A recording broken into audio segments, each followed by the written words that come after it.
शिरोळ तालुक्यातील दानवाड दत्तवाड येथे माजी आमदार उल्हास पाटील यांनी केले पूर परिस्थितीची पाहणी। शिरोळ तालुक्याचे माजी आमदार उल्हास पाटील यांनी दानवाड ग्रामपंचायतीत येऊन पूर परिस्थितीची पाहणी करून नागरिकांना जागरूक राहण्याचे आवाहन केले। प्रशासनाला आवश्यक त्या सूचना दिल्यात। यावेळी उपस्थित लोक नियुक्त सरपंच डॉक्टर सी.डी. पाटील, सामाजिक कार्यकर्ते उत्तम कांबळे, पोलीस कर्मचारी ज्ञानदेव साणे, पोलीस पाटील डॉक्टर स्वाती कुन्नुरे, सरपंच श्रीमती राजश्री तासगावे, महावीर वडगावे, हसन लाडखान, सामाजिक कार्यकर्ते अनिल कुन्नुरे, शिवराज तासगावे उपस्थित होते। शिवार न्यूजसाठी प्रतिनिधी प्रल्हाद साळुंखे।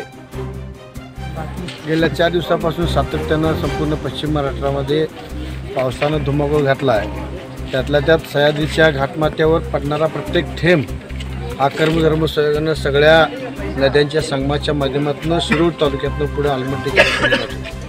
आता जर परिस्थिती बघितली तर आज सकाळपासून एका राधानगरी धरणाचे सलग 4 दरवाजे सलग उघडलेले आहेत। प्रत्येक दरवाजातला विसर्ग, त्यात अजून विविध निधी केंद्रातून होणारा विसर्ग आणि वारणा, चांदोली, काळंबवाडी आणि कोयनेतून येणारा विसर्ग बघितला तर निश्चितपणाने यानंतरच्या काळात सुद्धा परिस्थिती आजही गंभीर आहे।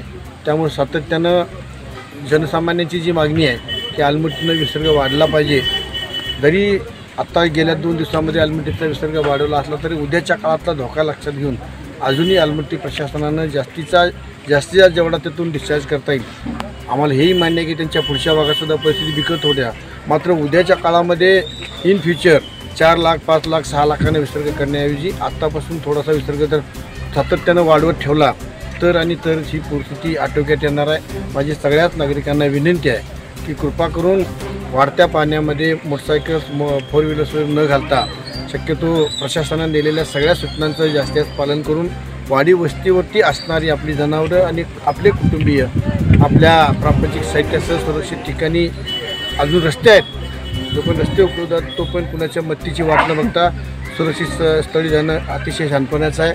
सगळ्यांनी प्रशासनाला सहकार्य करण्याच्या दृष्टिकोनातनं आणि प्रशासनानेही लोकांच्या सूचनेचा विचार करून जास्तीत जास्त आलमट्टीचा विसर्ग वाढवून या सगळ्या जनतेला राहत कशा पद्धतीने मिळेल अशा पद्धतीचे प्रयत्न करावे।